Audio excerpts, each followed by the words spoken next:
there. If you're new here, my name is Kelly. I'm a 47-year-old married Mimi from Georgia, and I suffer from multiple chronic illnesses. So if you're watching this from part 2, welcome.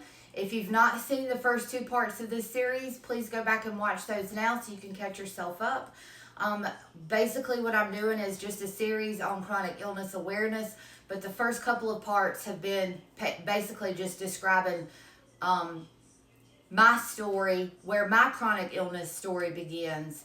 And so in part 2, we left off where I had just been diagnosed with severe sepsis. So I won't go through the details. If you'd like to hear more about my sepsis and my experience in the hospital and everything involved in that, I'll be glad to share that. But in this particular video, we're just going to kind of move on into some of the chronic illness. So I'm going to try to speed through the rest of my story the best way that I can. But anyway, the severe sepsis. So long story short, we found out that whenever they did my pre-op work for my hysterectomy, when all the labs came back, it actually showed that I had a urinary tract infection. I don't know how this did not make it into my chart. That's still a mystery that will be with me till the day that I leave this earth. But for whatever reason, 4 faxes were received from LabCorp the day of my hysterectomy, and they just went straight into my chart without being reviewed. So my doctor, I guess, never saw that I had an infection. Now, the funny part about that is, so the day that I was in the hospital having the hysterectomy, I asked for an antibiotic because I usually have a tendency to get infections from the Foley catheter.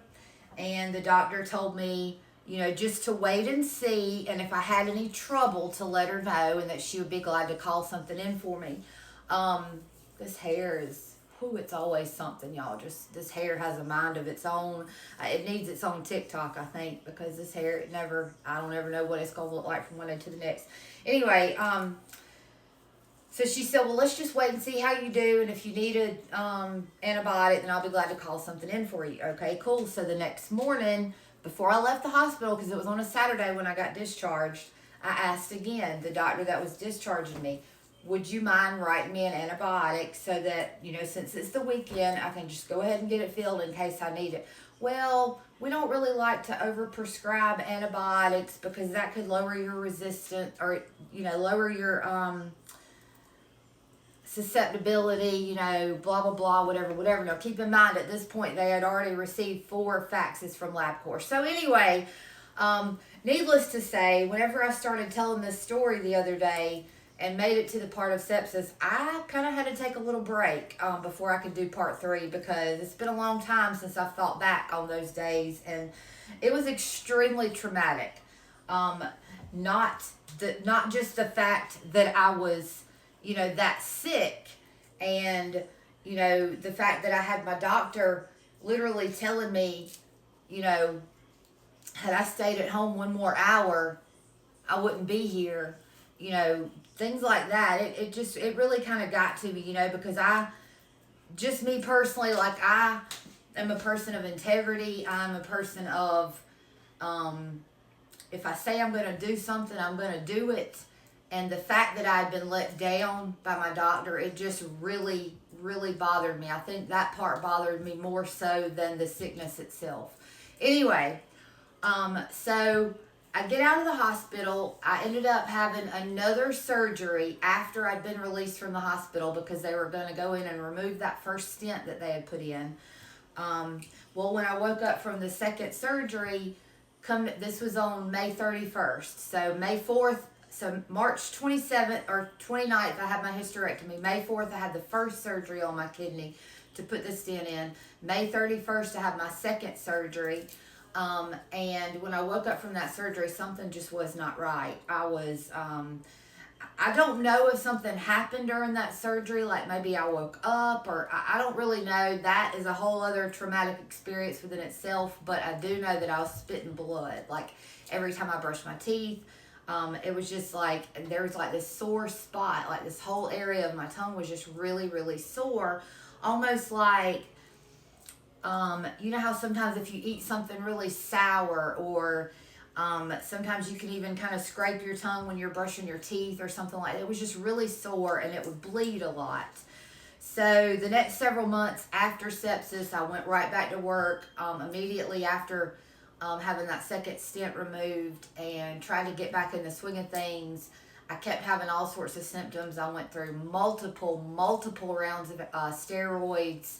My immune system was just off the chain. Like, I was developing rashes and hives and swelling in areas that didn't normally swell. Like, it was a lot. It was a lot. Brain fog, memory issues. Like, my whole body was a wreck after I went through sepsis.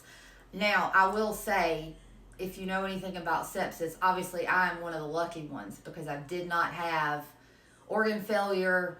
I didn't have a lot of the stuff that so many people go through, but I did have several lasting side effects. So, anyway, that's in May. So, let's fast forward a couple more months. So, around Christmas time, or maybe a little bit before Christmas that year of 2019, I noticed that I had this area on my tongue that was like really swollen and really sore. And it was just like every time I would eat, I would notice it. Chewing gum, I noticed it. Like, it just seemed like it was continuing to get bigger. I'll do my best to insert a picture right here of what it looked like. I will say there's a trigger warning. It's kind of gross, but I'll show you what it looked like.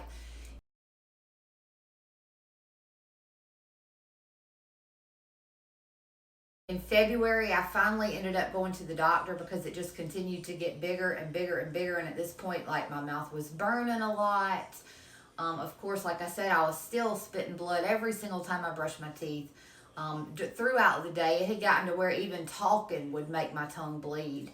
Um, so I go to the doctor. Um, at, Originally, she says, "Oh, I think it's just a granuloma. You apparently have had some sort of injury to your tongue." Um, but I don't think, you don't meet the demographic for tongue cancer. You don't smoke. You're not a heavy drinker. You're not an older male. You don't meet the demographic. She told me this probably 10 different times. So she started me on antibiotics and steroids. She said, we need to get it. This infection is what she thought it was originally. She was like, we need to try to calm it down some, take some of the anger out of it, and then see where we're at. I go back after the antibiotics and steroids. It did not work. So she says, okay, well, either way, it's got to come off. So let's go ahead and we'll get you set up for surgery, and I can go in and remove that. Okay, cool. In the process of setting up the surgery, she was like, I'm just going to get a biopsy real quick just so that we can say we've crossed all of our T's and dotted all of our I's in case insurance wants to come back and say that it's not approved or whatever for the surgery. So this was all around Valentine's Day, the first time that I saw her. So I go back, I get the biopsy done, and let me tell you something. If you want pain in your life, let somebody do a biopsy on your tongue. That is the worst pain. And I'm talking about childbirth, kidney stones, severe infection, everything I'd already been through. Nothing touched the pain of that biopsy on my tongue. It was god awful. So she, gets the biopsy done. And at that point, I'm still working with her office trying to get my FMLA and my short-term disability worked out through my work because I knew I was going to be out having surgery on my tongue. We were calling each other back and forth, faxing stuff, everything. And I get a call from one of the girls in the office, and she's like, hey, she wants you to come in today or tomorrow if you can. And I'm like, okay. I thought it was to do my paperwork. I thought we were just going to sit down, get it all done once and for all, and kind of knock out some of those back and forth phone calls. So I go in to see her February 26th. She sits down in front of me with a piece of paper in her hand, and she says, well, I got your path report back from the biopsy. And I was like, okay. And she said, it's cancer. I said, it's what? And I kind of looked at the nurse, and I was like, you're joking. And she was like, I'm sorry. And so anyway, we're going to stop right there. Just remember, this is February 2020, and you know what's coming the very next month. So just keep that in mind and go to part 4.